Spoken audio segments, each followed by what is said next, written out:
hauntings, cryptids, the unknown. Welcome to Mystic Moon Cafe Radio.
And I've always wondered how one makes the leap from writing funny stories and scripts and stuff to chilling tales of the supernatural. Awesome. So, June, Yes. with that, could you go through and read a little bio of our I guest so we can get him can. on? I can do that. I had it queued and then it's okay. Here we are. All right. John Kachuba is the award-winning author of 12 books and numerous articles, short stories, and poems. John holds advanced degrees in creative writing and teaches that subject through Ohio University and the Gotham Writers Workshop. He is a member of the Historical Novel Society and the Horror Writers Association. John frequently speaks on paranormal and metaphysical topics and is a regular speaker at universities and libraries, paranormal conferences, and on podcasts, radio, and TV. He has been a repeat guest on radio's Coast to Coast AM with George Noory and appeared in the Sundance Channel's TV production Love, Lust, the Paranormal. he has also been a faculty member at many writers conferences such as the Antioch Writers Conference and the Florida Suncoast Writers Conference, and is available for future conferences and writing workshops. So let's hope we'll be able to get those going again with all the colleges and schools and everything else and workshops. That would be really awesome. John has also worked with writers and writing students in Cambodia, Malta, Portugal, Singapore, Thailand, and Vietnam. So he's also had a lot of selected awards, grants, and honors. We can look at all those on our page here. So it's very impressive, very, very nice. Yes, I think we have all 24. It's amazing. Up there. Anyway, let's welcome John. Hi, John. Welcome. Hello. Great to see you for all. bearing with us. Good to see you as well. See you too. Fine. I'll tell you, I love the intro of the visual. Oh, Maybe they didn't see it, but I thought it was awesome. well, thank you. I tried real hard with it. We can upload it. We can upload it later, right? That's right. Oh, absolutely. No worries. Yes. It's the web, right? Actually, it's in the event page Right. as well. I've That's shared true. it all over there. So Very true. It is there. That's awesome. Well, John, how are you doing today?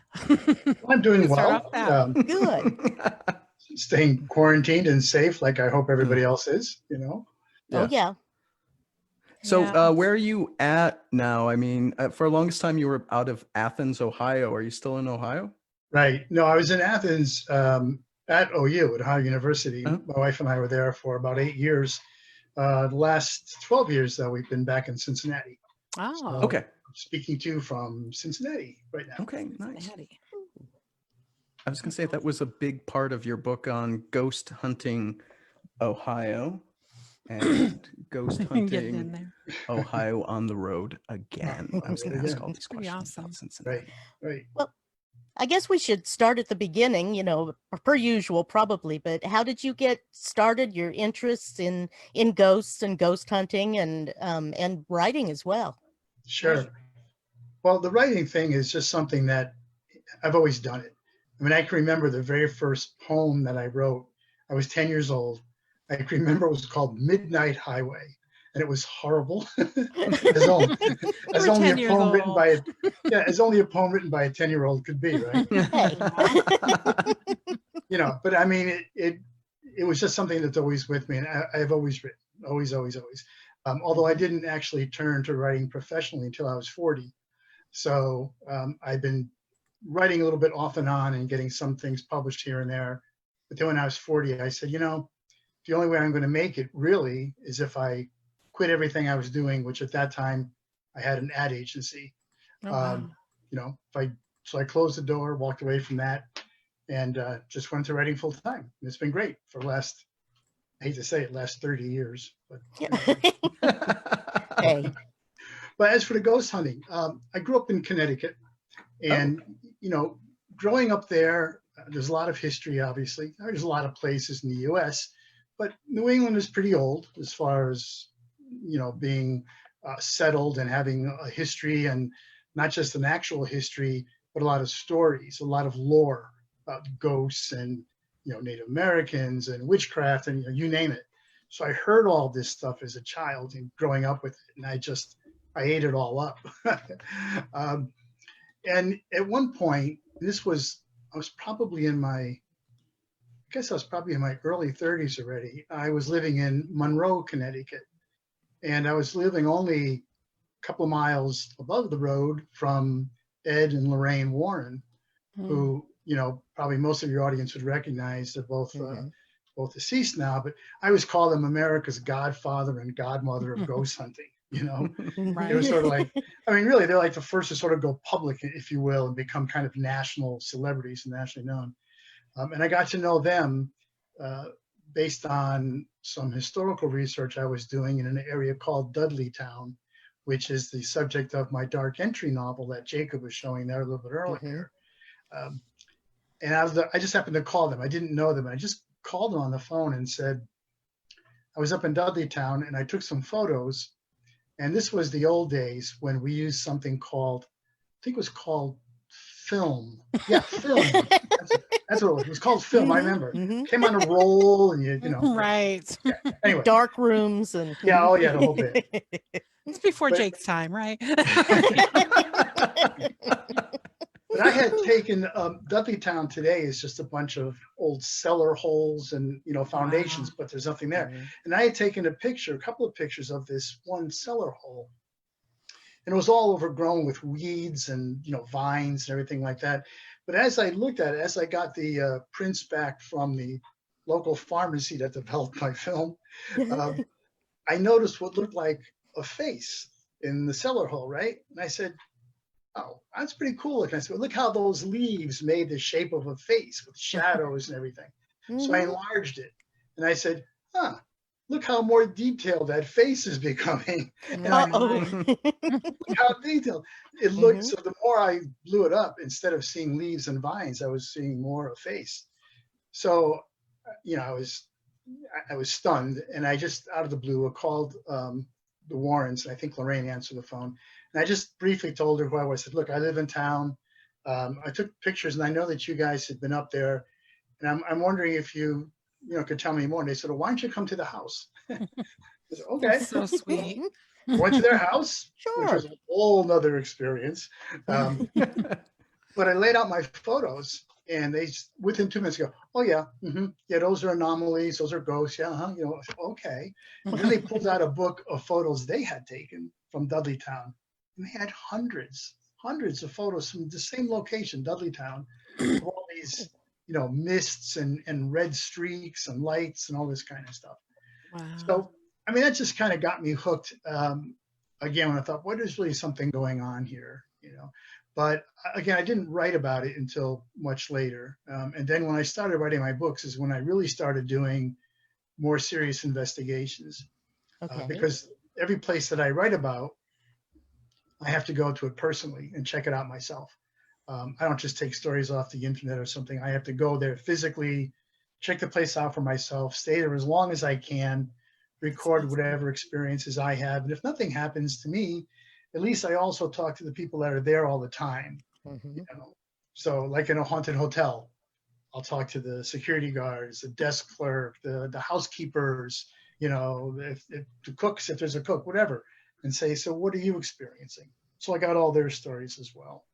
So that's kind of a long way around how I got into it, but there you go. No, that's very thorough. I like that method and everything.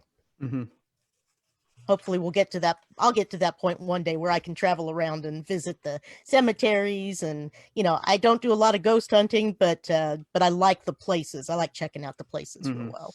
Yeah. And speaking of that, so let me get some plugging in. Let me get some plugging. Plug All away. These books are Jacob, plug available. away. These books are available on Amazon. You can get like one of these like physical things like I do, or you can get ebooks. But I did notice, speaking of that, from your adventures in ghost hunting Illinois, and I'm a former resident of Illinois, so this I was gonna say, I bet Jake was hard jumping to on that. actually It's like, I was yeah, I was all over that one as soon as it came out. And then we have ghost hunting in Ohio. And what I thought was interesting is with these first two books, it was like you were a tourist. And you went, visited, got the stories, you still wrote your own. But by the time you moved to ghost hunting Ohio on the road again, and then over to Ghost Hunters / rebranded for this one, you were actually more of an active participant for these two books in the actual investigations. So how did you go from observer and writing what you observed? Because in the first two books, you said, you're documenting what you had seen, to actually whipping out the K2s, dowsing rods, and other gadgets to bust some ghosts, or I should say, identify some ghosts. yes. Right. That's a good question. And I think, I guess when I first started going into it, I said to myself, I'm a writer first. I actually was a journalist for a while with Cincinnati Enquirer, and I've done a lot of magazine freelancing and things like that. So I considered myself a journalist. And so for me, I was going in as a journalist first, a paranormal investigator second. which meant really that I was trying to be as objective as possible. Mhm. I didn't want to go into these places with any preconceived notion that it was haunted or it wasn't haunted or whatever. So doing that, I tended to not do as much, I guess I'll say investigation, as much as more observation Mhm. and interrogation, interviewing people, talking to people, and then just recording whatever was there. But the more I got into this, and this may be where you're going, the more I got into it, the more places I investigated, the more interested I got. And the more I started asking myself questions, instead of asking other people questions, I started asking myself questions like, what is this all about? What is happening here? What is the nature of these experiences? Are they real? Are they something we manufacture? There's natural explanations for some things, but some things there's not. So what does that mean? Does it mean it's a ghost or just unexplained? So I started asking those questions. And as I did that, I found that I was probably becoming more an investigator, doing a little bit more actual work than simply just writing about it. And most of the time, you read the book, you'll see that quite often I was teaming up with various paranormal groups that would frequently call me up and say, hey, John, we're going to go to this place up in Ashland, Ohio or something. You want to come? Are you interested? And I said, yeah. So I'd go up with them, and I did, just for those books alone, probably around 150, 160 locations just for those books. So I mean, there's locations that I investigated and that never got into the book for various reasons either. So there's other ones that too. So yeah, Very that cool. was one of the questions I was going to ask, because especially in Ghost Hunting Ohio on the road again, plug. You There were you go. giving a lot of shout outs to the groups that you investigated with, as Right. well as what I always like, profiles on the more infamous ghosts. right, and I'm gonna put up something here because this is the actual cover of that book. Oh, Ghost the embedded, yeah. The one you have, it's the same book. This was the original, and this is still available, I think, on Amazon. Maybe, I'm not even Yeah. sure. Yeah. You can get that one on Kindle for sure. Yeah, and what you have is the same. What you have is the exact same book, just different cover now and different title. Yeah, and that's actually my favorite book for the reasons that you mentioned specifically. There are some investigations in there from different locations that I was involved in, Florida, North Carolina, some other places. But what was more interesting to me was actually talking to the people that do this work. I had mentioned the Warrens earlier, and there are 2 interviews with the Warrens in that book. One when Ed and Lorraine were both hale and hearty and doing their work and very active. The second interview was conducted just a couple of months after Ed Warren had a massive stroke that completely debilitated him. I mean, he was in a wheelchair, he couldn't speak, couldn't move. And Lorraine was, at that point, probably mid-70s, if not later.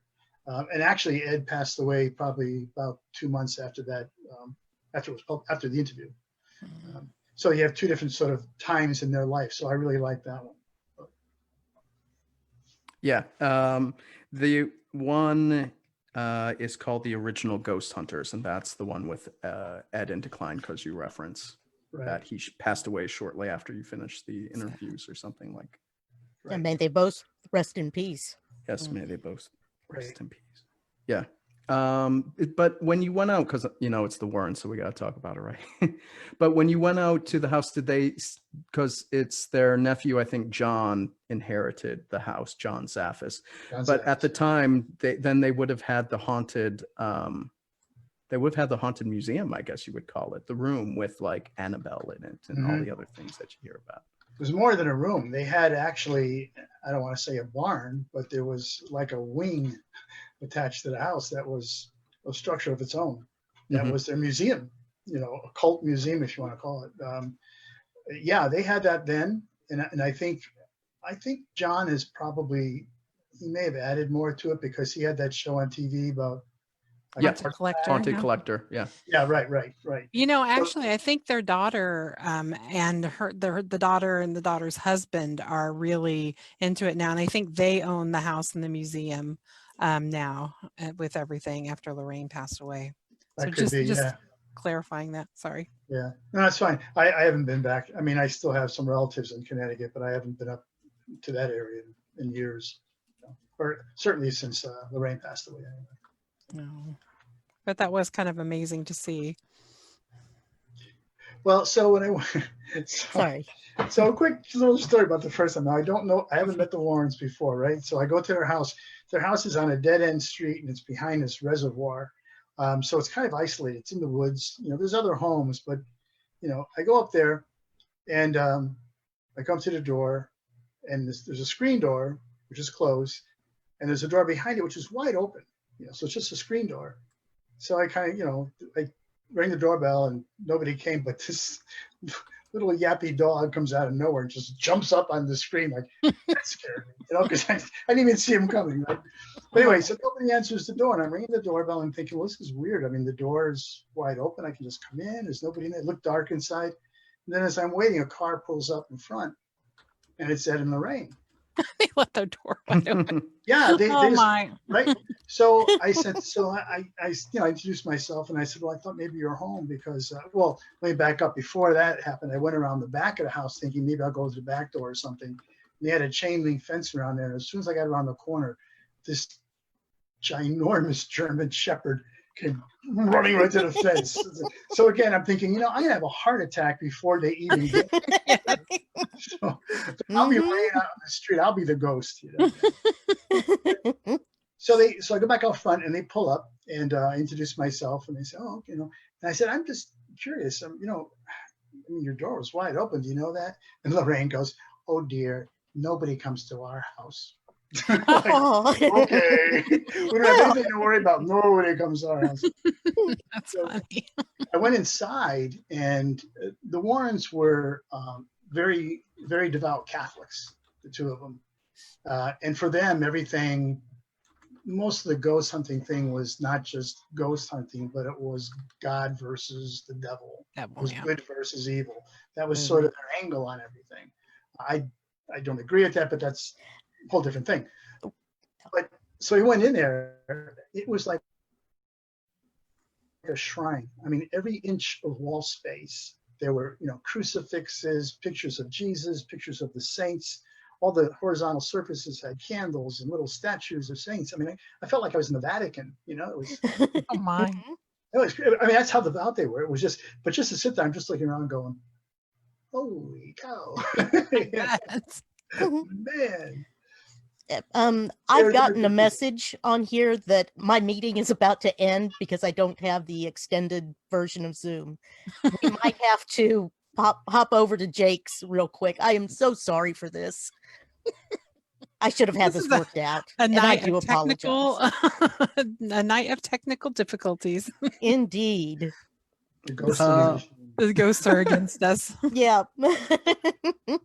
That's the web for you. So what I'm going to do is on radio side, I'm going to play some tracks. We're going to rejoin through Zoom in approximately 7 minutes. John, get some whiskey. How do you know I haven't had some already?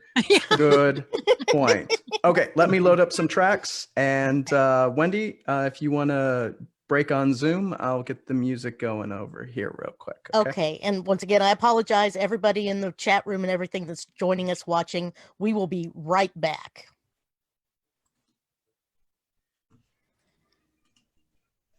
All righty then. And it's streaming through. Hasn't started just yet. Okay.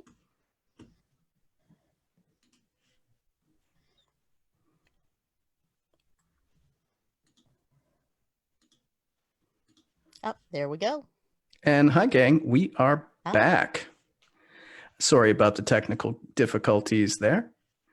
But we are back with our interview with John Kachuba. So last time you were talking about the Warrens, and we were talking about the big old room with all the haunted objects. Yeah, well, the house was the religious objects, but they did have their occult museum in the back, which I did not get to see, unfortunately. What? I know. Oh. I peeked through the window and saw some stuff. About it. Okay, so I got to ask, was there Mhm. sage or just holy objects, protecting everyone outside of the room? I just got to ask because, I've seen the Conjuring movies. Yeah. No, it was the German Shepherd is what it was. Okay. Yes. That would do it. Yep. Totally. Not really. Okay. It just I depends. have German Shepherds here at home, so They're BPs. They're just big lap dogs, right? Yeah. pretty Yeah. much, yes, actually. But well, of all your traveling that you've done, it sounds like you've done an incredible amount, and I'm somewhat jealous of that. Where was your favorite place to be? Wow. That's a question that changes all the time. Mhm. Both because of my travels, but also because I think about it and go, no, that place was even better. Um, I know I that. don't know. I mean, I think in terms of, some of the haunted locations that I was in, right here locally, I mean, I liked Mansfield Reformatory in Ohio, the Ohio State Reformatory in I Mansfield. can tell you some stories about that place too. Oh, yeah. I mean, that's Amazing. a great place. But also, so is Moundsville Penitentiary in Oh, West yeah. Virginia. Very That's cool. another pretty interesting place. So it's a couple of my favorites. But, I think of some internationally, like place that I visited in Vietnam. And I wrote about that in a blog on my website. This was interesting because I went up there. One of my daughter-in-laws is Vietnamese. She was born in Vietnam and came here, well, actually as an adult. And my son and, they got married, and she's not an American citizen, but we go back to Vietnam frequently and visit her family and everything. And so she knew I was interested in ghosts, and I had heard about this haunted location outside of a town in Vietnam called Da Lat, which is up in the mountains. And it's a gorgeous, gorgeous place. They're known for growing flowers. And they have fields and fields and fields of all these beautiful flowers. So it's just, it's like Holland in tulip season, But I heard about this house that was supposed to be haunted. It was just outside of town. So she, myself, my wife, and my son, we got a driver to take us out there. And I told him where I wanted to go. I didn't know where it was. I said, I heard about this. He said, oh, I know that place. Said, okay. So we drove out. It was kind of a small highway out of town, and there was nothing out there. It was just jungle and forest and things like that. And then there was this house set off the road. You can see it from a distance. It was a modern looking house. There's a long driveway. And the driver stops at the foot of the driveway. And I said, well, you gonna go up to the house? He said, no. Uh-oh. No, I stay here. Really? Yeah. So he got out of the car and he stayed by the car. He said, no. He said, there's nobody up there, so you can go. He said, I'm staying here. And my daughter-in-law too, who's Vietnamese, said, no, Dad, I stay here too. Oh, that's always a sign. Yeah. So my son and I went up there. I mean, it was eerie. It was broad daylight, but the house was very, very weird. It was a modern sort of concrete style house, but the story behind it was that the couple that were living there during the Vietnamese War, or as they call it in Vietnam, the American War, the guy was an officer in the ARVN, the Army of Republic of Vietnam. So the good guy, the guys for fighting the communists. And apparently the Viet Cong killed him somewhere, not the home, but someplace. Oh. And when the wife found out, she committed suicide in the house. She jumped. It's like a 3-story house, and she jumped off and killed herself. So supposedly her ghost is there, but also the house became deserted. Nobody would go to it. It was just abandoned. And because of this thing about ghosts, especially in Vietnam, they are Thailand, Vietnam, Cambodia, those countries are so deeply involved in ghost tradition that it goes through every layer of society, no matter how educated you are, how uneducated you are, whether you believe in spirits. I mean, everybody believes them. So that house was basically derelict. And it was a story that a group of teenagers went up there and were hanging out, smoking and drinking and, just partying. And that they fell asleep, they were drunk and all this. When they woke up in the morning, they found themselves all out of the house, out in the driveway, like 100 yards away from the house, and nobody knew how they got there. So I don't know. My. But there was also a more horrible story about a young woman who was kidnapped from a village nearby by a couple of guys and taken up to the house. And long story short is that they killed her, and they threw her body down a well on the property. And today, there's the well is covered up, and they have a little shrine, a little Buddhist shrine above the well. And the idea is to keep her spirit in there. And when you go in the house, because she'd be an angry ghost. And Right. in Vietnam, angry ghosts are like, the worst. It's bad enough to be a ghost, but an angry ghost, forget about it. But in the house itself, like I said, there's nothing in there now. It's just all these bare concrete rooms. And of course, there's holes in the wall. It's starting to deteriorate pretty badly. But there's one room in which there are 3 Buddha statues. And they're pretty good size. They're 3 or 4 feet tall, and they're painted, colorful. And there's flowers and everything else. So somebody is still maintaining this as a shrine. And the only reason for it to be a shrine is to keep the ghosts at bay. So it was just really an interesting place. I can't say that anything happened to us in broad daylight, but even the fact that my daughter-in-law and our driver wouldn't go anywhere near it, tells you something. And the fact that it's still a shrine and that people revere it as a shrine, and they don't go there to pray. They know the Buddhas are there, and they say, let them take care of it. We'll just, we'll stay away. So interesting place. Wow. There's so many places. I mean, it's crazy. I was just saying, speaking of, the Buddha and everything, what about religion and ghosts? I know that you have your affiliation as being a pastor. Well, we have to back off on that one a little bit. And Okay. I'll tell you what, I I am not a pastor as much as I am a licensed wedding officiant. see. Okay. So you get called the pastor.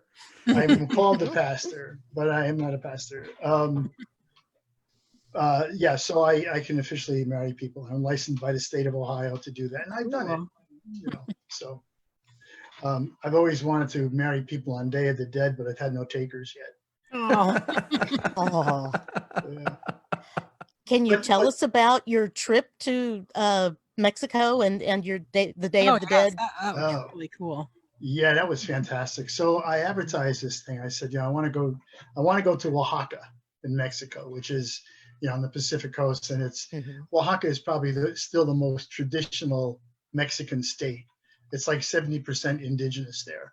And that's where all the old beliefs and tribal affiliations are and everything. It's still very much old Mexico, pre-colonial Mexico is what it is really in a lot of ways. So I thought Day of the Dead was just a very, very cool holiday, and I've always been interested in it. And Oaxaca is one of the places that does it up like nobody does it. So I thought, well, let's go down there. So my wife and I put together a trip. We just invited anybody who was interested. And I think we had about 10 people who went down with us. And we got down there. We were there for the entire celebration, but we got there a couple of days earlier so we can see all the preparations.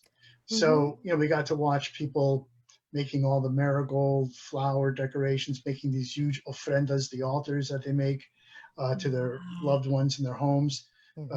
Retail establishments, businesses make them in their stores. There's public ones done in the street.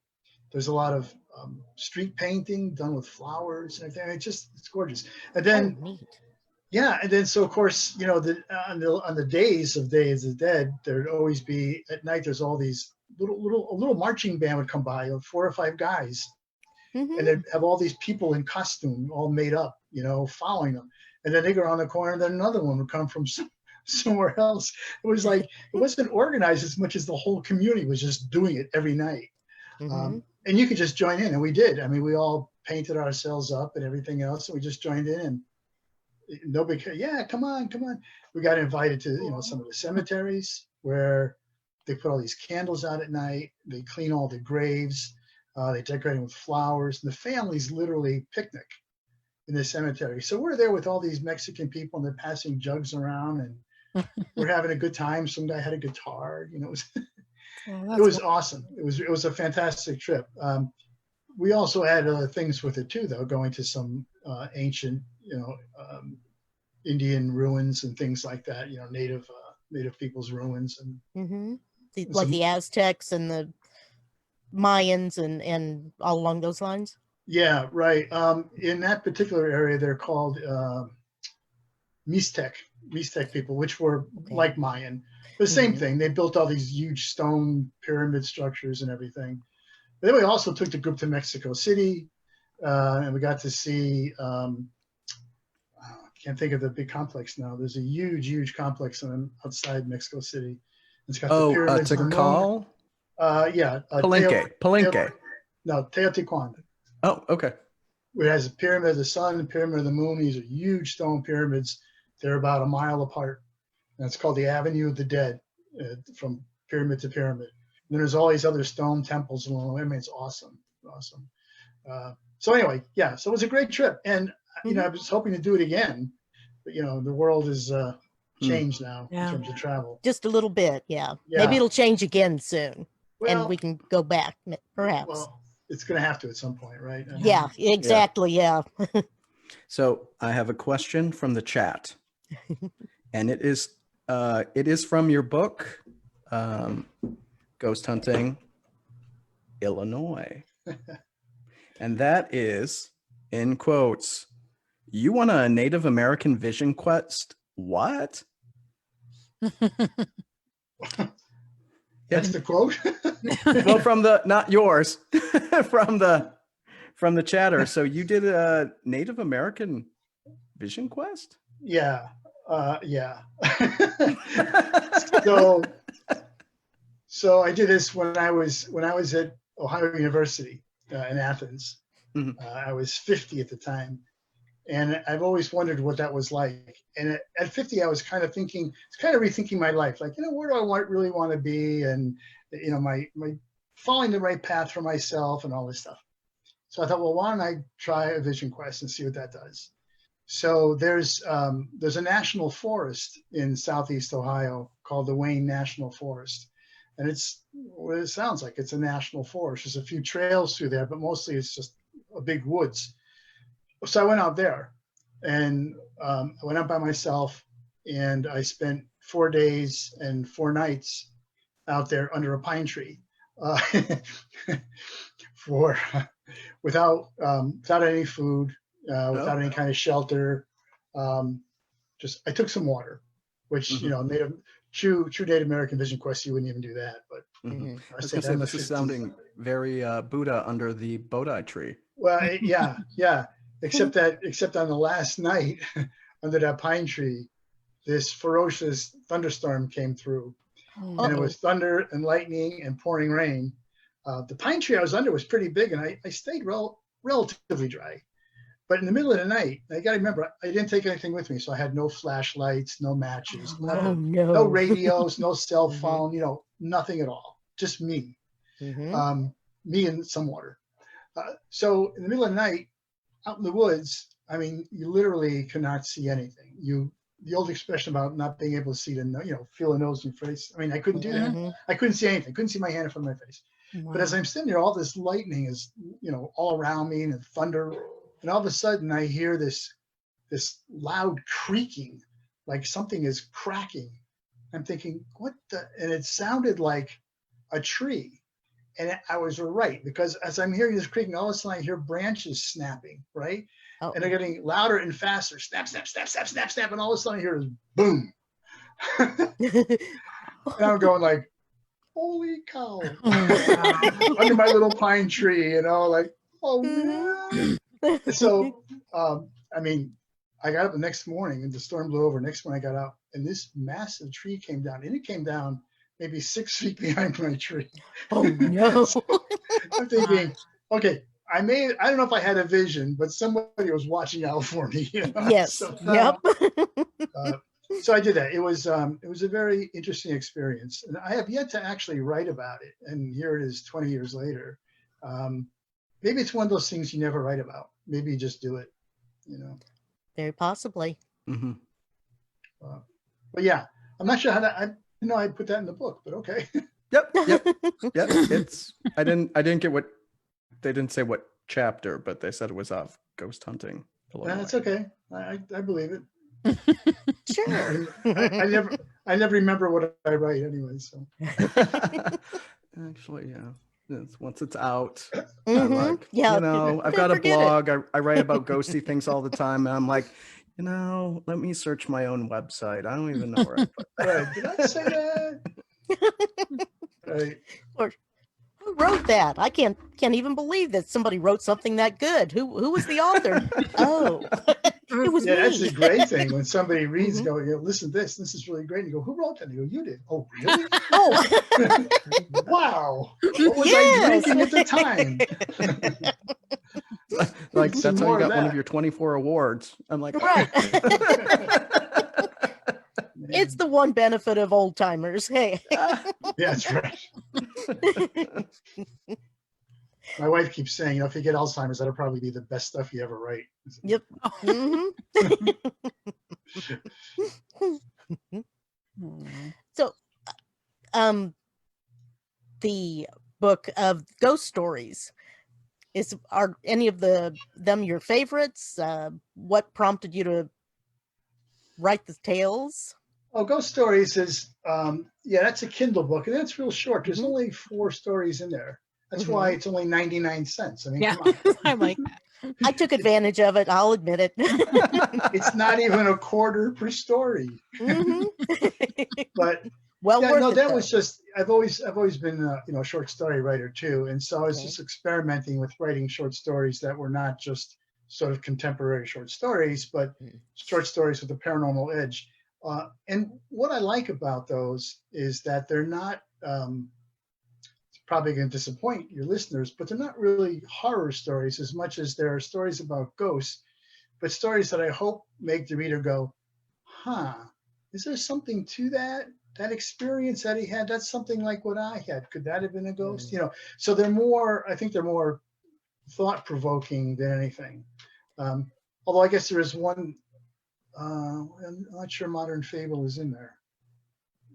I don't even know. Anyway, and some of them were triggered by real events, or I should say, contemporary events. Like I started writing some ghost stories when we had troops over in Iraq, because I know some of the guys were experiencing some bad things, PTSD, but also some other things they couldn't explain. And I started wondering how much of that was just combat trauma. Mhm. How much is that maybe something else going on that we don't know about? So I was kind of exploring a little bit of that too. Anyway, yeah, so they're a little bit different. They're not your typical sort of horror stories per se. I like the spooky, kind of slow burn type that make you go back and think. I'm not into the big horror, blood, guts, and other gore. that's Nice. entertainment. I'm Wendy. It's so messy. Right. Oh, so sorry. Yeah. I'm glad we don't usually get that when we do go, on paranormal investigations. Right. Yeah. Right. Well, it's kinda not the nice. ghost like puking up blood on us. It's the Right. humans. Yeah. Right. The one that I'm, just I'm got a lot more scared of people than I am of Yeah, fear the living, not the dead. Well, I love the differences between all the ghost movies that you see on television or in the theater or on TV too, and what it's like to really be doing an investigation, right? right. I have never yet seen a ghost throw his head at me. Just hasn't happened. It just hasn't happened yet. Not yet.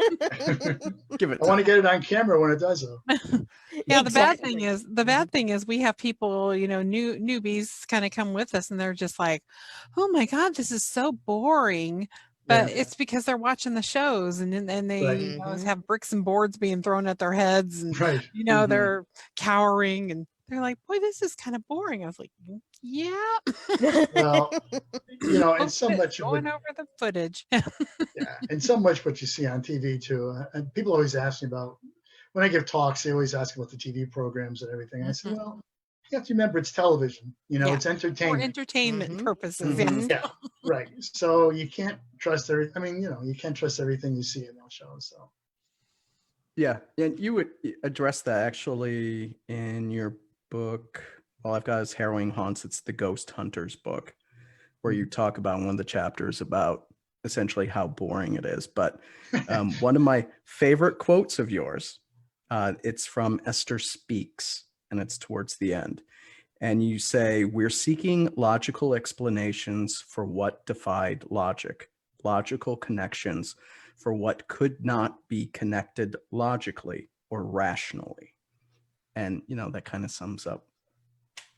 That's great writing. Yeah, it is. Man, it is. But that's true, though. I mean, that's true. I don't, yeah.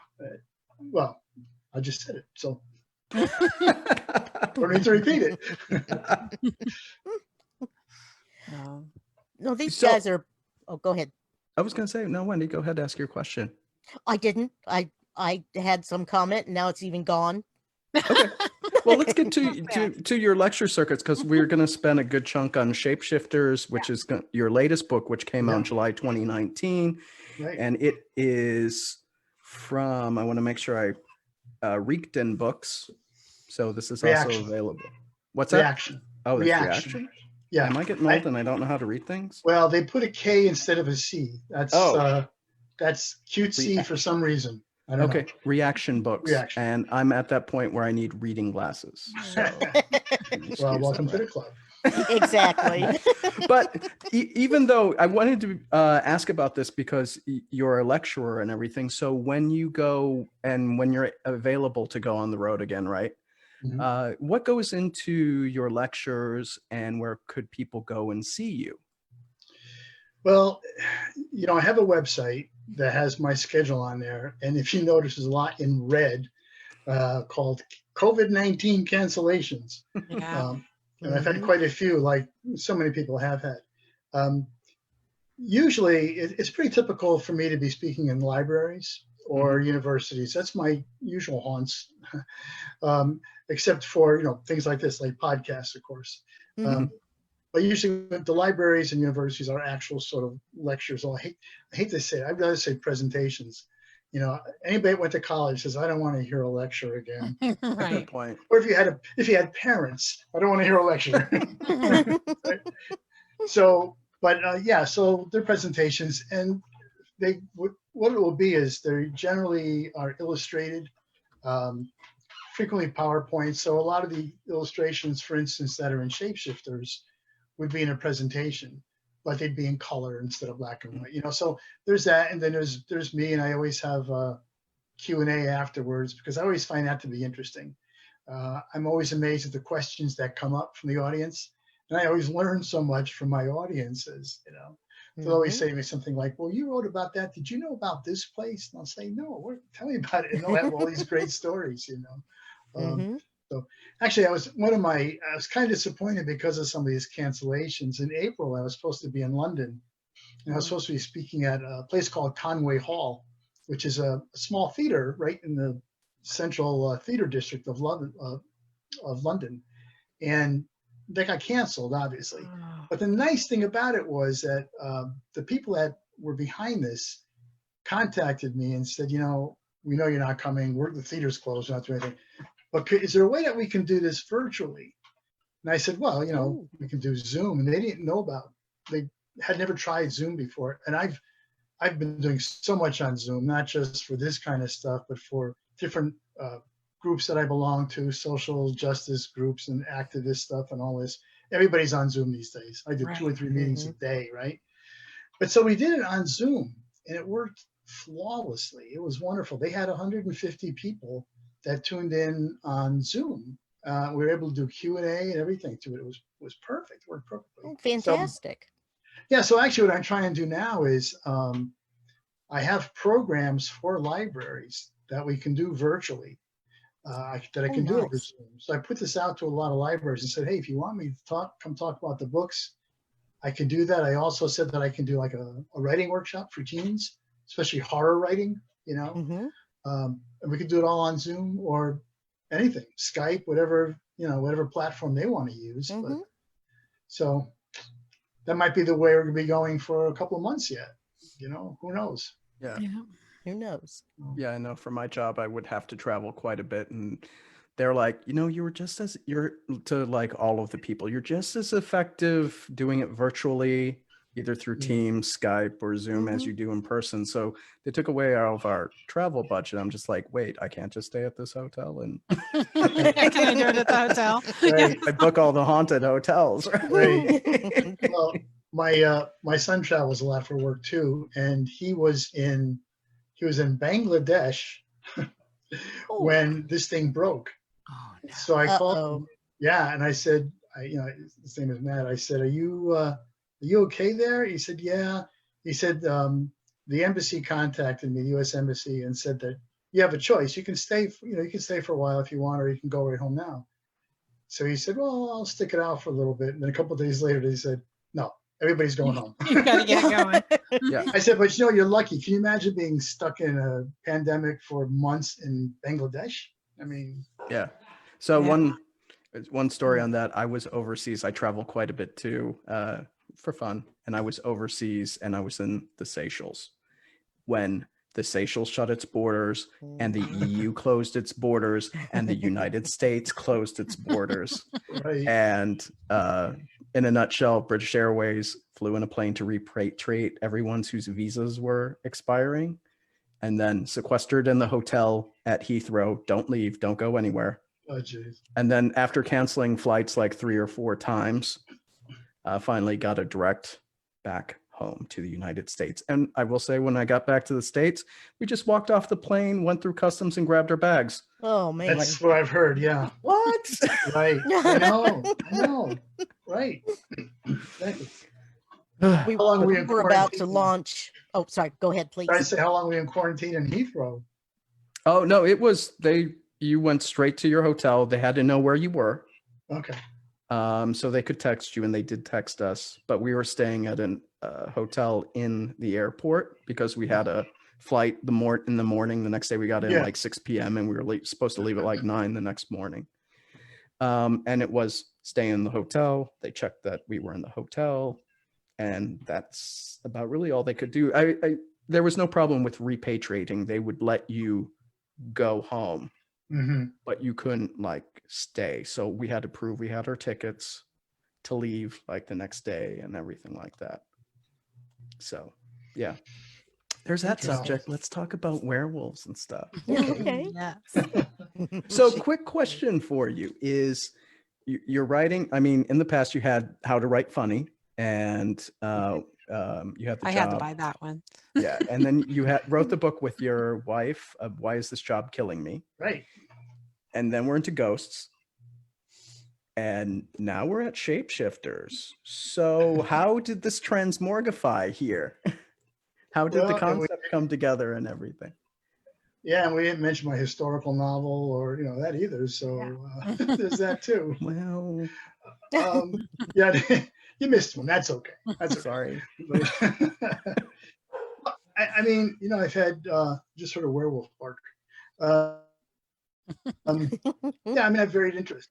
I don't know that there was any sort of transition, although I guess maybe shapeshifters in a way did come out of the ghost hunting, because frequently when I was giving my presentations at libraries or universities, people would say something like, well, I had this experience, and they'll talk about something, or I've heard about this, and I'll say, well, it doesn't sound like a ghost. And what turns out that they're talking about was some kind of a shapeshifter.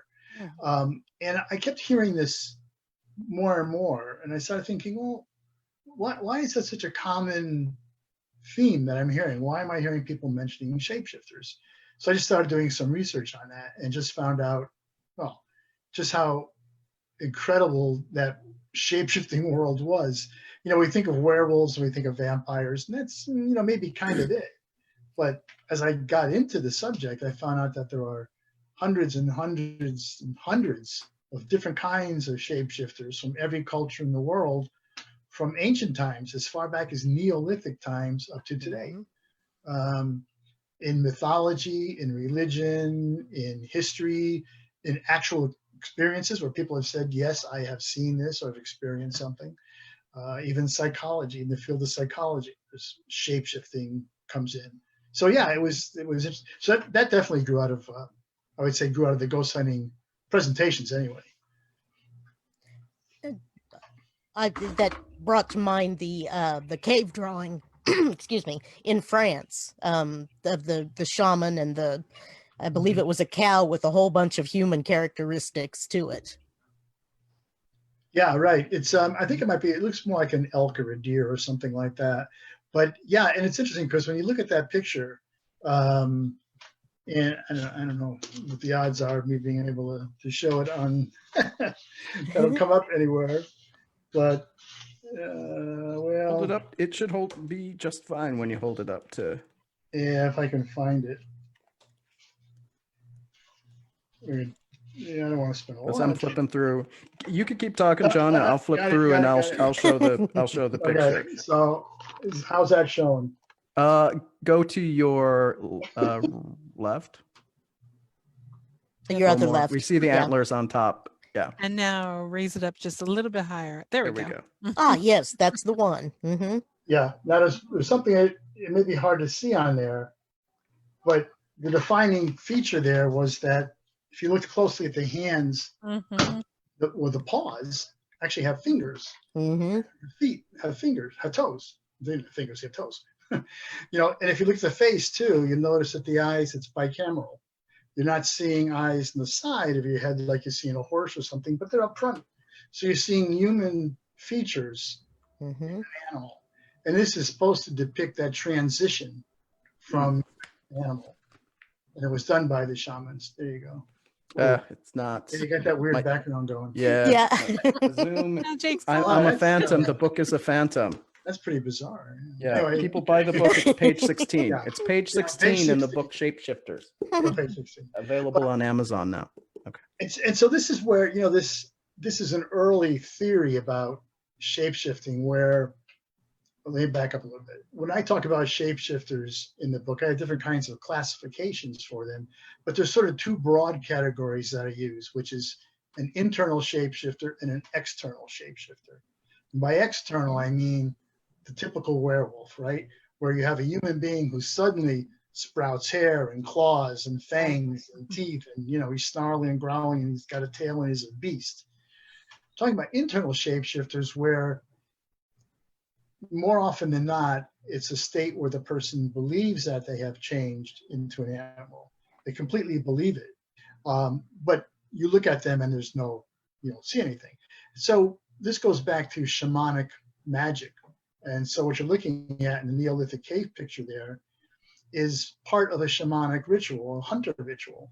So a shaman would draw that image on a wall and he'd have the hunters gathered around him. And, you know, I don't know what he would say or do, but there'd be some chanting or whatever. And there'd probably even be some ingestion of natural hallucinogenics from the environment, you know, hallucinogenic mushrooms or whatever, to get them in a state where they start believing that they too are transforming into this animal that they're going to hunt. How easy is it to bring down prey if you're the same species as that prey, right? If you're hunting deer and you can be a deer and go right up to that deer, it's pretty easy to get them, right? Mm-hmm. That's the whole idea behind that. That's some of the early forms of it. Okay. I realized that was probably the early man. Yeah. But it sounds quite similar to skinwalkers, basically. If I'm not, I may not be thinking right there either. Where they would, put the skin of another animal on and kind of become that animal. I'm not explaining it well at all, and I do apologize. Are you talking like Native American? Yes. Right. So there's two things. So skinwalkers, that term usually applies to Native American shamans who are shape-shifting shamans. Say that a few times. And have your whiskey too. Yes. So and predominantly natives of the Native Americans of the Southwest. So like the Dene, the Navajo people, or the Utes, those nationalities there. And what a shapeshifter really is a shaman who, according to their beliefs, can transform himself into an animal. Doesn't necessarily need a skin, but he can transform himself into an animal. Okay. Frequently, it's something like a wolf or a coyote or something like that. But they're evil. And this is where it's a little bit different than some other sort of typical shapeshifters, in that the whole reason for a shapeshifter is to kill. Right. And so in Native American belief systems, they're used for revenge, for vengeance, to get back at somebody. You'd go to a shaman and you'd say, whatever, Bob down the street's bothering me. Maybe his name wasn't Bob, I don't know. Right. Yeah. And so the shapeshifter shaman would, turn to a shapeshifter. But then, of course, if you were so unlucky as to go to somebody and ask them to become this skinwalker on your behalf, he's probably going to come after you next. Mhm. So it doesn't work out to the best. In fact, most Native people don't even want to talk about that. And they're reluctant to talk about skinwalkers. Mhm. It's a belief system that they have, and they're reluctant to do that, which is a little bit different. You mentioned before, though, Wendy, about the idea of putting a skin on. And I Mhm. have a section in the book about some of the Bushmen of the Kalahari Desert who would do that. They would put like a lion skin on or something, or a pelt, and they would get into this state, again, through trance, through dance, through maybe hallucinogenic substances. And they would convince themselves that they would turn into lions or a whole range of animals. I have some quotes from some of the Bushmen in there, and it's pretty interesting because, they talk about transforming, like, yes, I became a lion. I know I became a lion. I could feel the claws. Meanwhile, people looking at them don't see that, but they've turned. They will say, yes, I became a lion. Mhm. That's interesting. And that again is sort of the idea of the internal shapeshifter. Yeah, I was just going through, and it's the section where men become gods. And you have a whole section. You're going from Viking warriors invoking wolves and boars, and then in Liberia and Sierra Leone as well. But it seems like that in that case, they're modern day soldiers invoking with like a magical twist on it. Right. Yeah, the ones in Sierra Leone were exactly that. They believed they were invincible. And that was a modern day thing. I forgot what war that was. It was back in the 70s, maybe even later. I'm not sure. But yeah, that's a little bit different. What was I going to say? Well, I had something else. Oh yeah, no worries. Have some of coming across some of those people that think they are turning. It sounds like it's almost a really fine line between insanity and that. I was like wondering, it's like, I don't know, what is the line that, you'd have to look at them and say, yeah, I saw you turn into a lion. That's nice. And then, back away Right. slowly. Here, kitty, Yeah. kitty. Yeah. Here, kitty. Here, kitty, That kitty, has to kitty. be really difficult. Well, For yeah, I people think with so. lycanthropy, and everything like this, Right. and all of a sudden they, then they turn into a werewolf and start mauling people, with a garden hoe, things like Yeah. that, which has Yeah. happened, Well, so in the book, I talk about some of the historical cases of lycanthropy that that you just mentioned, and yeah, I mean, these people would literally they'd murder other people, and they would literally tear them apart with their hands, like a wolf would do. They would eat them, they would mutilate them. Just like an animal like a savage animal would attack a human being. That has got to be a sickness. I mean, I can't explain it any other way.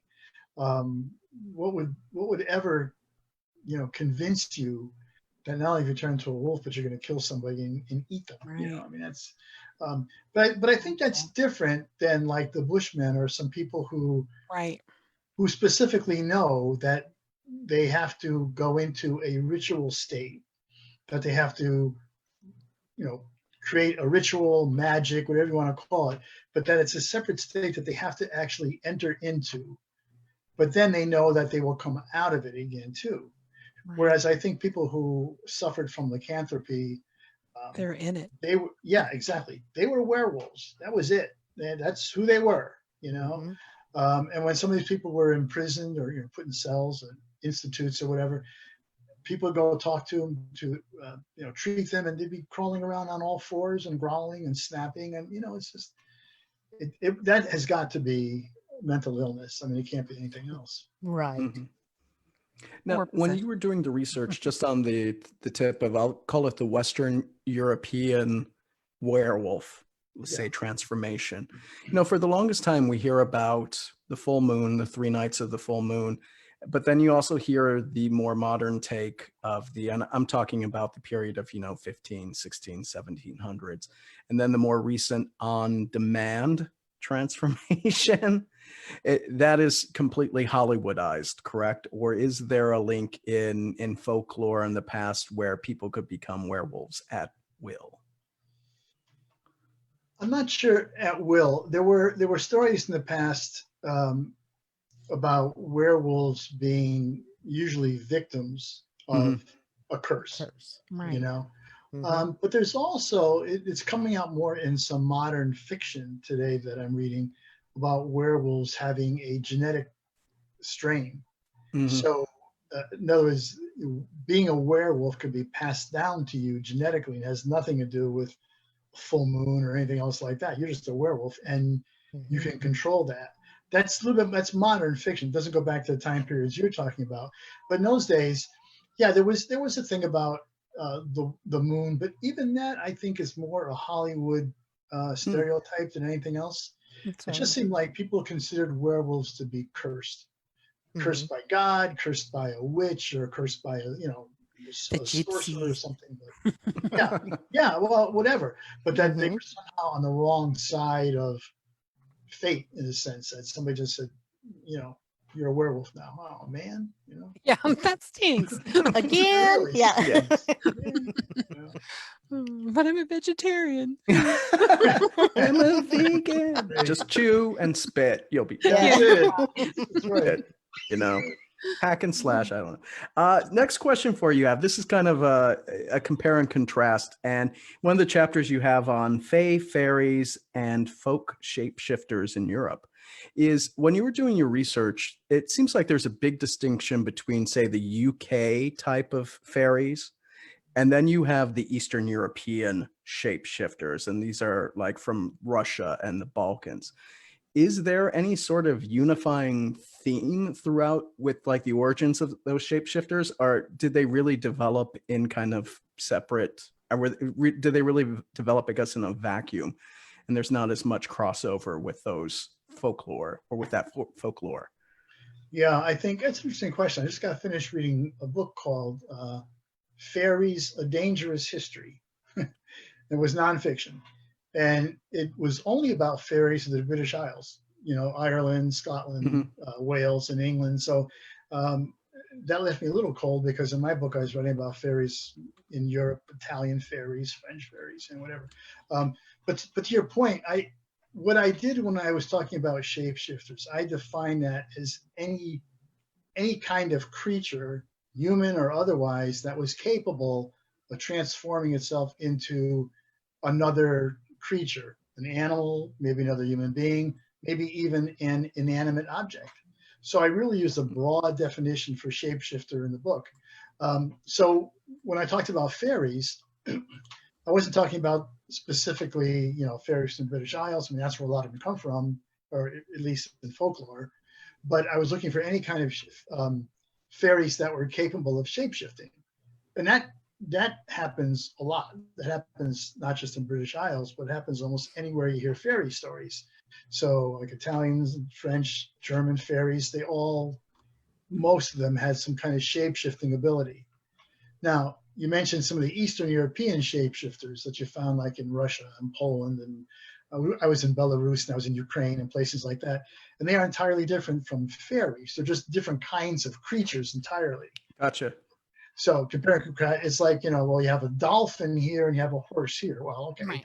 they're two different animals, but maybe they can shapeshift. I don't know. So that's the same thing here, is that they were shapeshifters, but of entirely different species than fairies. Yeah. Very cool. Sorry, I was dropping links in a couple chats for the Yeah. Shapeshifters book. Say that fast too. I know, right? Yeah. They're on Amazon. You can get them on my website. to their Mhm. website. Mhm. So, what world leaders do you think are shapeshifters? So I guess you're referring to. So there's a British guy named David Icke who has a theory about what he calls reptilian alien shapeshifters, or it might be alien reptilian shapeshifters. Either case, they're both alien and reptilian, no matter what order you Interesting. put it in. Right. Wasn't that the show V back in the I back love in the V. 70s, Yes, it was actually. early Yeah. 80s? Or Yeah. So Mhm. his theory is that, millions of years ago, some alien race came from some star group, and he has the specific names. I forgot what they were, but they came here. They were aliens, of course. They were also reptilian, and they were able to shapeshift. They came to Earth, and they mated with whatever sort of proto-humans were running around on the planet at that time, thereby establishing a genetic strain of reptilian alien shapeshifter in certain people. And of course, well, genetics, so that strain is still here today. Mhm. And he maintains that there are people today who have this reptilian alien, I don't want to say DNA because who knows what it is, but this genetic strain in them, and so can transform into reptilian aliens at will. And interestingly enough, he cites a lot of world leaders and famous athletes and famous celebrities of different sorts as reptilian alien shapeshifters, like Queen Elizabeth. And I think she'd be surprised to hear that. Yeah, I'm sure she would. Okay. Why? All righty. With her hat in the wind. Yes. Her little alien claw. I mean, yeah, you just don't see shapeshifters doing that much, Not but usually. not usually. I think George Bush he had in there. There's a whole wide range of people that he says are. So the whole idea is that they comprise something that Icke calls the Babylonian Brotherhood, and that is supposed to be some, mysterious organization of powerful people, in this case, who are also reptilian alien shapeshifters. But I've always wondered, what is it they're supposed to be doing? I mean, if they've been here for millions of years, what are they doing? I mean, Are they okay, just so keeping an once a eye on queen, things? Or? yeah, I don't know. I mean, they don't seem to be changing anything. Anyway, but that's Not where that we know of, though. well, there you go.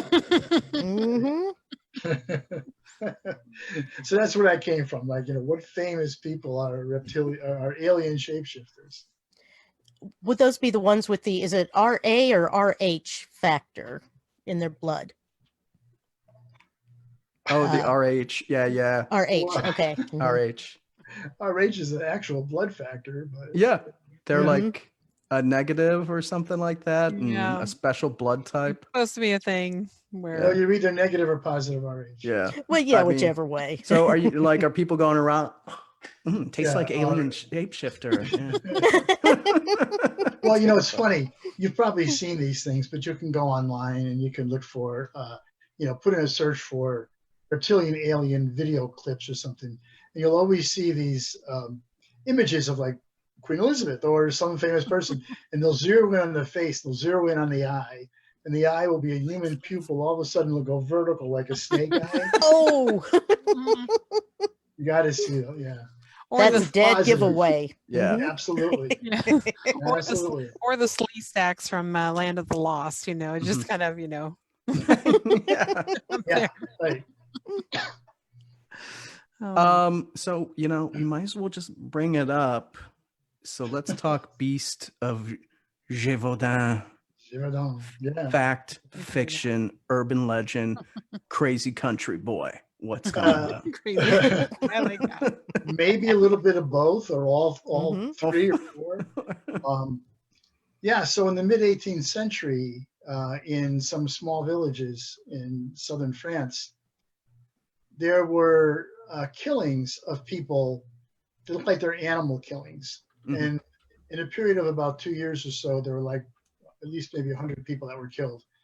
And evidence, or I should say, personal accounts always talked about some kind of a beast. When they said that, it always sounded canine or like a wolf, some kind of big, shaggy animal that they said was doing this killing.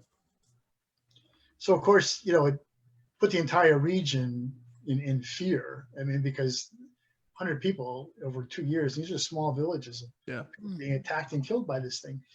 It got to the point it was so bad they couldn't catch it. They couldn't do anything with it. The King of France at that point actually sent in some royal troops and the royal huntsmen in this area to try to find this beast and kill it. And they did find this big wolf, I guess it was, and they killed it and they brought it back. They stuffed it, mounted it, and they sent it to the king's palace in Versailles in France. They put it on display and said, "I have killed the beast." Well, nobody told the beast that because he was still busy eating people back in the villages. It didn't stop anything, right? Mm. So, so this thing went on for a while. And then finally, a local hunter named, it's in the book, I thought it was Jean Chastain, perhaps, but maybe not quite right. But he went down and he tracked it down, supposedly, and killed it. Now, there are accounts about how that went down, and some accounts say that he used silver bullets in his musket. Other accounts say that when they found the corpse of this animal, that according to Chastain, who killed it, he said, I'm paraphrasing, but that it had human-like qualities, that the feet were wrong, the feet looked more human. There was something about the face that looked kind of human, So they don't know what that is. Now, the interesting thing is nobody knows what happened to that corpse. I mean, you had the body of a dead animal. It was a beast that they were mystified by and everything else, and yet nobody knows what happened to it, which is kind of odd considering they stuffed the other one. Yeah. Right. I'm thinking someone's got a big old pickled wolf human hybrid, in There's a probably- bathtub or formaldehyde somewhere out there. Someone's attic. So in one of the towns, Saug, S-A-U-G-E-S, Saug, was one of the towns that was affected. And there's a little museum there dedicated to the beast. And of course, I had to go in and see it. And it was about as hokey as you can imagine. Oh, no. You go from one room to the next, to be lighted dioramas. Light would come on, and you'd see, mannequins with guns and wolves. But the whole point is that people in France in that area are still not convinced that what was killed was just some kind of an animal. Because the other thing is, nobody knows for sure if it was an animal, what kind it was. Some people were saying it was some kind of a cross between a wolf and a hyena. Somebody said it was a cross between a wolf and a leopard. You're saying, well, where do leopards roam around in southern France? I mean, maybe one got out of the zoo or something. I don't know. But people there still say no. We think it was a werewolf. And there's all these little memorials in these various towns, little statues in the plaza to victims of the wolf. There's one particularly of this girl who fought off the wolf attack with like a long pike. And I don't know if I had that picture in there or not, but it was pretty cool. The wolf is kind of like running like this and she's got a pike up at him, So it's an interesting thing. And it's become legendary, but they credit that beast with, as I said, over 100 deaths in like a 2-year period. So it was a pretty major event and pretty scary and, horrific. But what the nature of it was is still question. Well, I know the movie Brotherhood of the Wolf. I don't know if you saw that. It's French. No. It was supposed to be made about that. It was really a good movie. It's very violent, very bloody, very violent. The ending, though, is what their interpretation, what they thought it was, is a spoiler alert, but it's been out since the 90s. But they interpreted it as being a lion, but it was some sort of hybrid lion or something, and they had a armor on it and disguise with big metal teeth, and they kind of made it a lot more terrifying. Lion's pretty terrifying in itself, right? but it was really a really good movie. That sounds like there was an engraving that some artist did from that time period that depicted it as a lion. And to your point, June, it was like an armored lion. I remember seeing that engraving, so I bet that's what the movie came from. Oh, that's No, cute. not that. What is that? My little werewolf. Oh my Your God. Funko Pop werewolf. Yeah. Okay. They're that cute. Yeah. Wow. Fascinating. Mhm. Now, you mentioned this actually right after the Beast of Jova. Yeah. It's And I okay. speak French. Him, I can never yeah. pronounce Gévaudan. But you make reference to, in Michigan, the Dog Man and the Beast of Bray Road. And so with that kind of phenomenon, because that's a bit more recent, right? Yeah. Oh, yeah. Does one consider, I don't know how you go from like werewolf to dogman and how you would tell the difference, to be honest, because you'd think they look kind of alike, but is it really just more lumberjack tales, if you're familiar, with the tall tales of the lumberjacks, or is there something more to it than we realize? Yeah, I don't know. Dogman always comes up on these talks because it is modern. You say it's happening now. People are having experiences now, especially in the upper Midwest. They seem to see it a lot. They're lumberjacks, like I say. I don't know if there's enough out there right now for me to give any kind of answer to that. It sounds to me, from accounts that I've read, it doesn't sound like a werewolf. It sounds like some kind of a canine, half human person. But I don't know what to make of it. The descriptions I've heard has always been that it was a human form with a dog's head, for lack of a better explanation. In other words, instead of being totally a werewolf or making a transformation, it just seems to be a hybrid of some kind, like a dog head and a human body. I always wondered if it's so whenever I think of a dog, I keep thinking of a chihuahua on somebody's the head of a that's not as chihuahua on somebody's body. That would be awfully terrifying. Oh yeah. Or a pug. I mean. Have you seen Mars Attacks? I don't know if you've seen Yes, the movie I did. Mars Attacks. That's what I'm picturing right now in my head. Chihuahua head on her body. Exactly.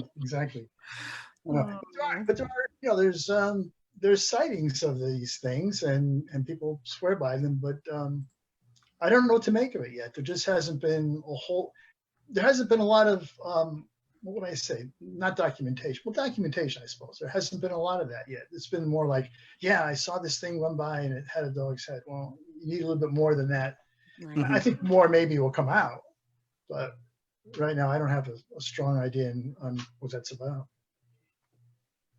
Yeah, we've had episodes on dogmen, so this is a shout out. Miss Godfrey, love you. Looking forward. I'm to telling the her next that book. She's our lady of wolfmen, dogmen, and werewolves and stuff. Okay. And I am so telling her that you called her a lumberjack. She is not. She is from Wisconsin, but not the lumberjacky part. So here's another part of the book that I think we've forgotten of it over I'll call it like the past 30 years. You go into vampires quite a bit. They have a dedicated chapter on that. And when I was a kid, watching Hammer films and Bela Lugosi, stuff like that, he became a cute little bat. And we don't associate vampires with transformations, especially into like wolves and stuff like that. So what have you found out about vampires and their history and lore of transformation? So the interesting thing about vampires is that if you go back to the earliest accounts of vampires from like the 1500s, primarily like in Germany and Austria and areas like that, you don't find anything about transformation at all. All you find is that they are the dead that haven't died, that they are still up and in need of your blood or whatever. But there's no such thing as transformation. That doesn't really occur until, well, it may even be Bram Stoker in his novel. Because in the novel, there's a point, I'm trying to think exactly where it is, but I think maybe it's Lucy in the bedroom or something, where there's a bat at the window. And then it comes in, and the assumption, well, it does transform, I guess. and that becomes like this Hollywood motif about vampires turning into bats. You notice that the only thing they turn into are bats, right? I mean, they don't turn into anything else. They don't turn into wolves or anything else like that. They turn Except into in bats. in the Right. movies, they turn into wolves. Yeah, they, Yeah, well, that's which I right. never That's got. yeah, right. But I'm saying so Hollywood has put all that in. But if you go to real, actual sort of vampire lore from way back, it has nothing to do with that. In fact, most vampires, instead of looking like, if you think of Nosferatu, that early one, I mean, the guy was totally gaunt and white, right?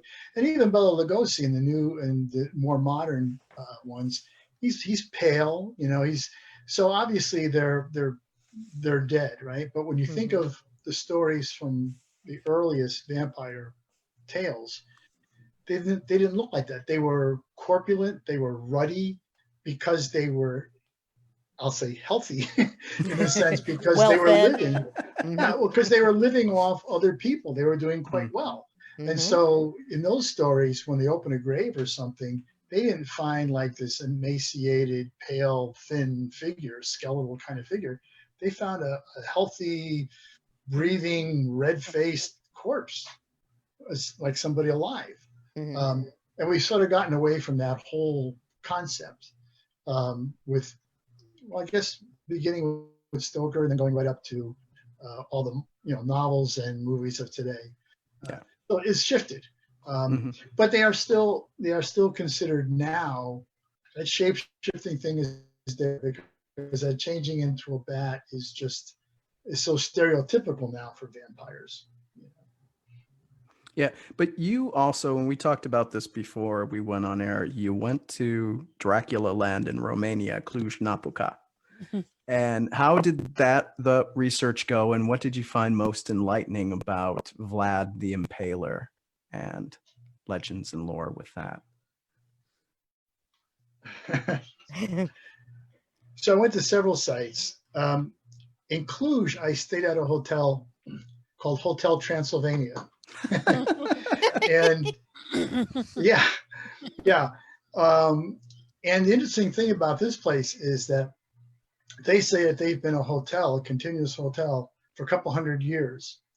And it's rumored, and they promote this, that when Bram Stoker wrote about Jonathan Harker in Dracula coming to Cluj, Harker stayed at a hotel called, I think it was called the Continental. But anyway, when you read the description and everything else, the people at Hotel Transylvania say this was the hotel that Stoker had in mind. So they're creating an entire Jonathan Harker room that you can rent.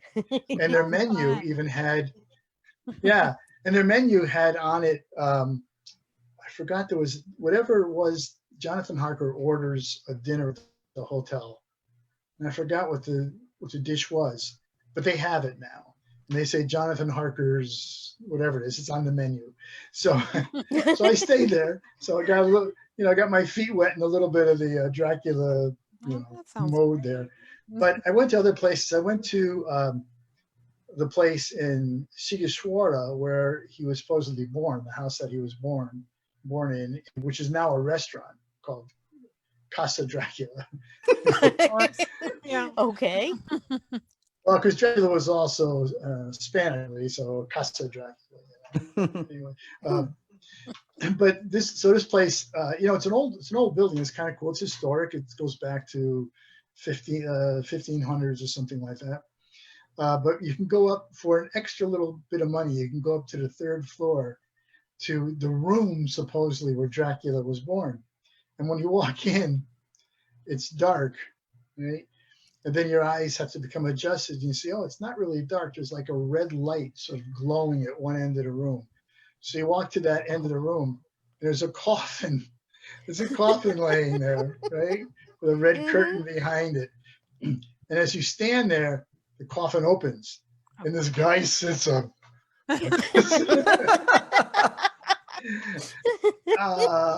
And then he lays back down, and you go downstairs. And well, I guess it's the experience. Yeah. I need to change rooms, please. Oh man, So, and you can also buy there though. You can buy bottle of wine with from Casa Dracula with a picture of Vlad the Impaler on the label. So, Oh, that's fun. so that was Interesting. yeah. I So would then do I it. went to I would totally do it. I went to the place where I went to this burial site, which is a monastery just outside Bucharest, and it's called Snagov, and it's a lake. And it's this little tiny island that can't be much more than maybe 2 or 3 acres in the middle of the lake. And there's this beautiful little sort of Orthodox monastery on there. You know, it's gorgeous, but it's tiny, tiny. And you walk in, and that's his tomb. There's an altar, and there's a rectangular area in the floor in front of the altar, and it's a stone. It's got like a plexiglass over it. It's a long stone. They have a little picture of Vlad the Impaler there with a little candle, a vigil light.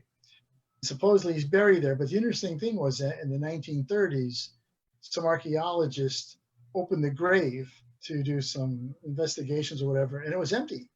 There wasn't anything in there. So, so Vlad the Impaler might actually be the real Dracula. So, Maybe. so getting back to Vlad though, so all these places were historically related to, because it wasn't Dracula, it was Vlad Dracul who we're talking about, who was the son of Dracul. He was a son of Dracul. He was Vlad Dracula, which basically translates to son of Dracul. Oh, So, okay.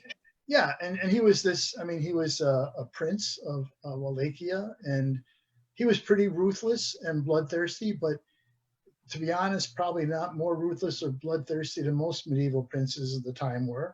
And he was also constantly fighting the Turks that were coming up, fighting the Mongols. So he was always fighting to keep his territory intact. And he did it pretty ruthlessly. You know, when he got prisoners and everything else, his favorite method of execution was impalement. And there's a story about him impaling 10,000 Turkish soldiers along a highway to his capital because the advancing army was coming through. And when the Turks saw 10,000 of their fellow guys already impaled, they said, you know what? Turn around. I'm not feeling it today. Why don't we get back on the boat? Yeah. Look at the They left. time. Yeah. So a lot of the Dracula stuff comes from, you know, Vlad has sort of become, I should say Dracula is sort of based on him in a weird way, because there's really no real connection. Although there were later legends about Vlad that he was some kind of, you know, a killer, a blood drinker, maybe a vampire, something like that. So those came out later, and Stoker may have been aware of some of those. But you know, Vlad the Impaler is He was not just Dracula. bloody, not necessarily ingesting. Bloody prince. Yeah, right. Mhm. So the Romanians, as you can tell by that, the restaurant with the guys in the coffin, and other places like that. I also have to tell you, the city of Bran, there's a castle up on a hill called Bran Castle, and this castle was supposedly the model for for Dracula's castle in Stoker's novel. Stoker never went to Romania, so he never set foot in the country, but he saw pictures. He spent many hours talking to a Hungarian prince or something who had lived there and was feeding him all these legends and stories. Oh, neat. So he had the castle down. Yeah.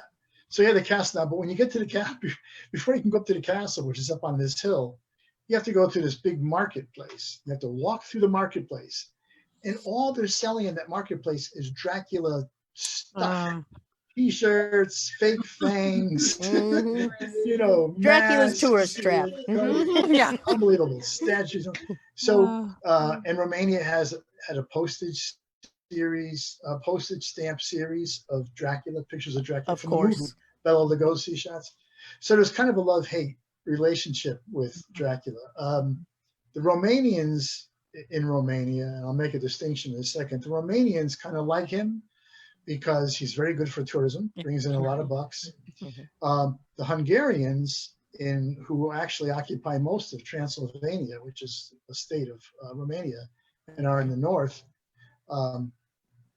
do not like the whole Dracula bit because Vlad and the Romanians persecuted the Hungarians and put them down, and still do today. So there's this not strong feelings between Hungarians and Romanians in Romania. So it becomes like a national issue. It's very interesting how that happens. So there's mixed feelings about Dracula, and depending on what part of the country you're in, you can either talk to him and it's, oh yeah, Dracula, you know, or else we don't talk about it. It's like, no. So, but it was fascinating to just to go. I'm a big history buff, and just to go to these places, which were truly places that Vlad was. You know, I went to his capital. It's all in ruins now, but there's a tower that's still left. It's called the Chindi Tower. You can climb to the top, and from that tower is where he would watch mass executions of prisoners and political enemies and things like that. So you're right there, you know, thinking right in this plaza where I'm standing, there could have been hundreds, if not thousands of people murdered by Vlad. You know? Did they allow you to do any, say, ghost investigating there? It seems like that might be a pretty strong place to pick up on residuals and energies and the like. Yeah, I didn't. I was in groups of other people that who were not ghost hunters. Okay. 4 or 5 of us. And I don't know if you could or not. I mean, a lot of these places are national historic sites that you pay to enter. There's probably security at night and everything, I would imagine. But yeah, I would imagine, to your point though, it's probably pretty fertile ground. I can imagine. One would think. All the blood soaked into that ground over the Oh, yeah. centuries. Yeah, right. Whether you believe in vampires or not, you know. Yes, So- I have a friend who is Romanian. I think it was a German Shepherd group that we met at, and she said she's never been there. She doesn't care to go there. She doesn't believe in that kind of thing. So that was the end. I'm like, oh man. Yeah, I work Right. with a guy from Constanza, which is on the coast, the Black Yeah. Sea, I believe. And he's like, yeah, it's a tourist thing. And that's about it. Right. That's true. It's great for tourism. I mean, I know there's a lot of different groups that go there just for the Dracula stuff from America. There's a lot of paranormal people that put together Dracula tours and go out there. Yeah. But I mean, on a side subject, if I'm going to go out to Romania, I'm going to go to that crazy haunted forest. Yes, the forest. That's what I was thinking of too. Yeah. They have definitely one like to too? do that. Oh, It's real big. Yeah. Okay. Yeah. I forgot, like Boya Haku or something like that. I'm screwing it up horribly. Sorry, folks. So I do have a question. I was actually kind of surprised to see this covered in here because I wouldn't think of it as part of the subject matter, but you have a section on fluid shapeshifters, on sex, gender, and identity, and you cover cosplayers. Yeah. How did cosplayers? So a question that I like to ask at the end of my presentations on shapeshifters, I ask the audience, are you a shapeshifter? They all kind of go, what do you mean, am I a shapeshifter? I said, well, have you ever put a mask on for any reason other than robbing a bank? Have you ever put a mask on? Or preventing COVID? yes. Well, there you go. There you go. That's the new one. Yeah.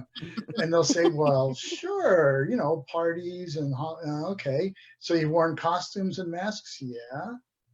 I say, well, why did you do that? Well, it was Halloween. Oh, well, okay. But I mean, why did you pick the one you picked?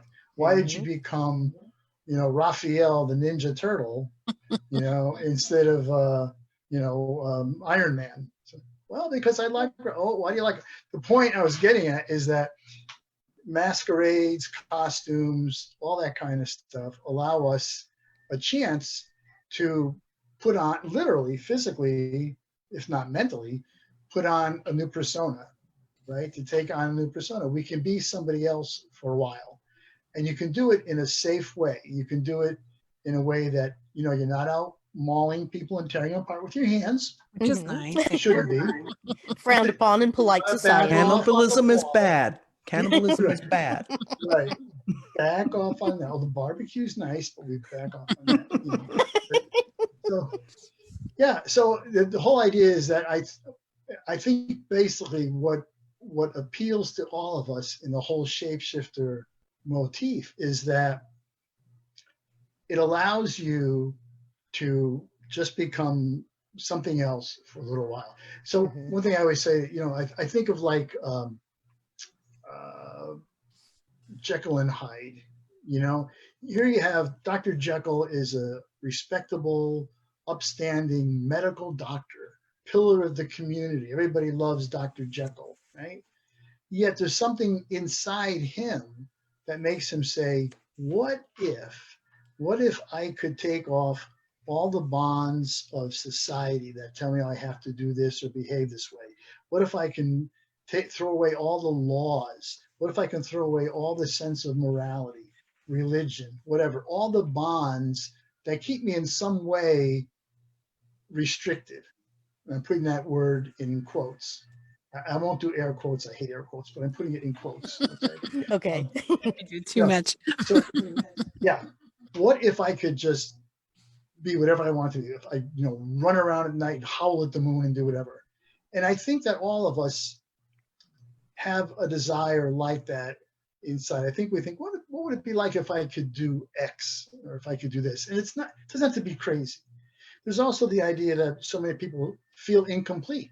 Like, if I was only taller, if I was only richer, if I was only better looking, instead of being satisfied with what we are, many of us have some inward wishes to be something else, right? If you're a kid that's bullied all the time, you might say, boy, I wish I was Superman and I popped that guy, whatever. So I don't want to get deep into psychology, but I think there is something in all of our nature that we feel somehow incomplete.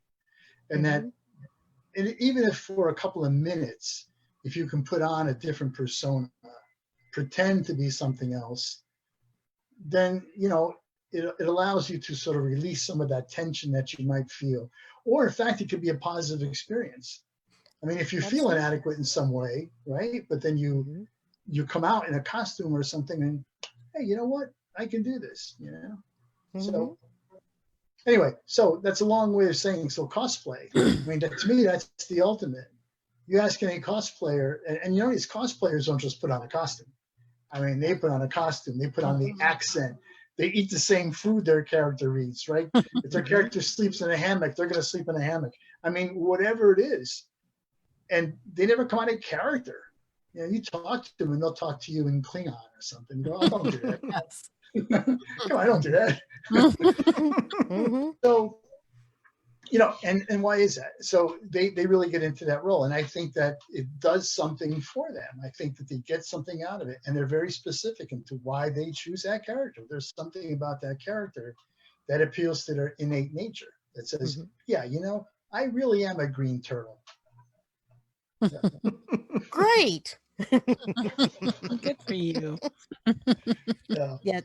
Jerry in the chat room says actors do the same thing. They put on other personas all the time.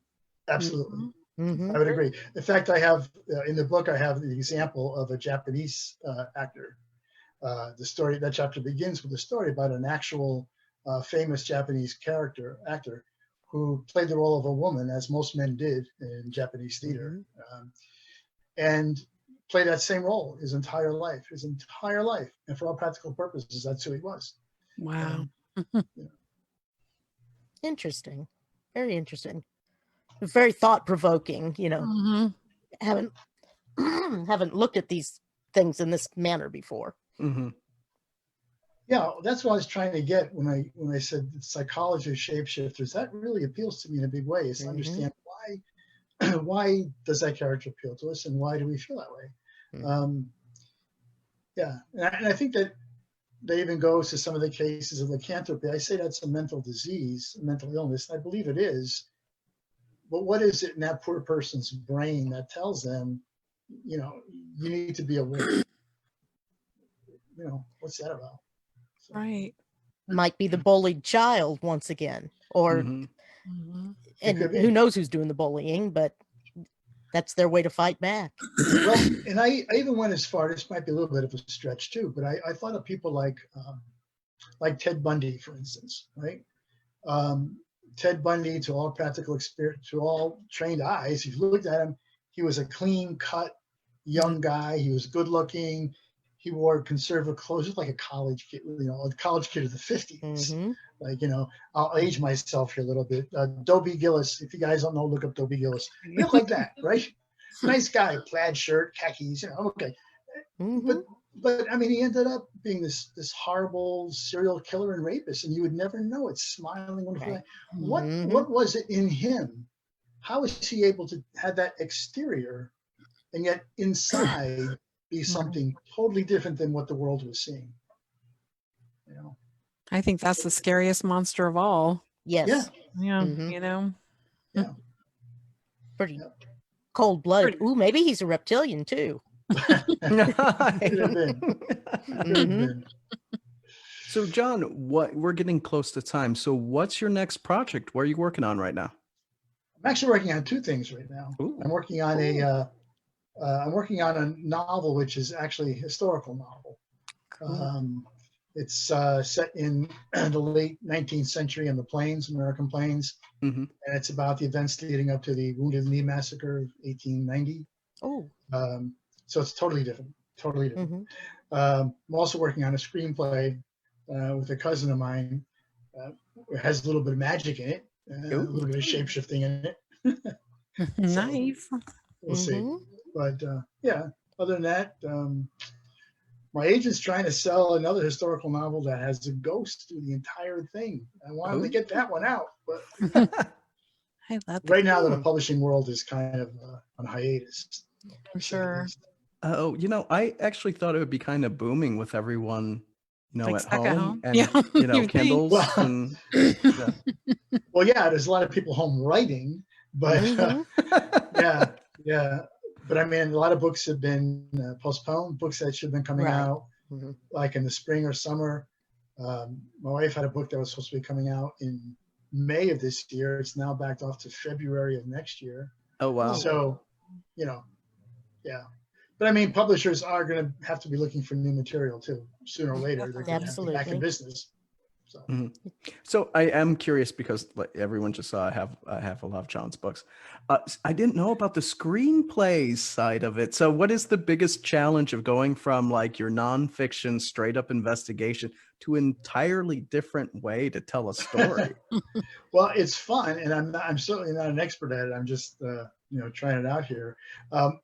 It's a whole different way of writing, which is interesting because so much of it has to be kind of left to the imagination. Because when you write a screenplay, you know that it's going to involve actors, it's going to involve directors, producers, prop people, costume designers. So when I'm writing a novel or even nonfiction, I give you all those details. You know exactly what the person's wearing, what the location looks like. Right. When you're writing a screenplay, it's bare bones in a lot of ways, but you have to write it well enough that all those other people involved in the production of it understand, oh, okay, so this character is, okay, I see exactly, so it should be big trees in the woods, but you don't write that in the screenplay necessarily. So it's tricky writing, but it's actually fun. It's kind of an interesting way to go. Mm-hmm. That's cool. We'll see what happens. I was curious about Dark Entry. Was that an actual place that is now, and you've been there, right? We went over this at the very beginning, didn't we? I apologize. Well, no, it's fine. Yeah, that was Dudleytown in Connecticut, where I first actually came in contact with the Warrens as a result of that. So it's still there. It's an actual place. It's private property. It's owned by something called the Dark Entry Forest Preserve or something. A couple of homeowners that live up there bought all the property and they keep people out because, quite honestly, they're being deluged with paranormal investigators every night up there, But so what I wrote is a fictionalized account of that. I mean, it is fiction. Mm-hmm. Yeah, I picked that one up too. So just hadn't read it yet. Sorry. It's a good one. Yeah, it looks really good. Okay, and for everybody listening or watching or anything, leave reviews when you're done. Just honest, short reviews is all you have to do. It helps out the authors tremendously. Mm-hmm. It does. All right. Yeah, it does. Well, with that, I mean, John, Yeah. we've got all of your contact information, like your website is on our website. We have a link to that. We dropped links to all of your books as well in the chat. Is there anything we're missing on? If someone wanted to get a hold of you, how could they go about doing that besides your website? And Yeah, that's the best way, really. There's a contact button on my website, so they can contact me through, it'll get to me through email on my website. You can do that. And my schedule is there. As I said, I'm available for, presentations of any kind, or people want to find out about the books. They just want to say hello. I don't care. They can, they go to my blog and make comments on the blog if they want. okay, aces. Very nice. Yeah. All right. Well, thank you so much for coming on Thank with you. us tonight. Well, thank Yes, you guys. thank This has been you. fun. Yeah, I enjoyed Shapeshift it. is available now. Absolutely. July 2019. Absolutely. Reaction Press, people. Reaction Press. Right. It's very good. Check it out. Wonderful. All right. All June, right. any parting words before we sign off for the evening? Just I hope everyone stays safe and sound this week, and as always. Be careful in your protests and Yeah. Yeah. watch your back. Yep. Wear your mask. Wash your damn hands. Yes, Mhm. please. And with that, folks, I will bid adieu. All right. Good night, Take everybody. care, everyone. Bye-bye.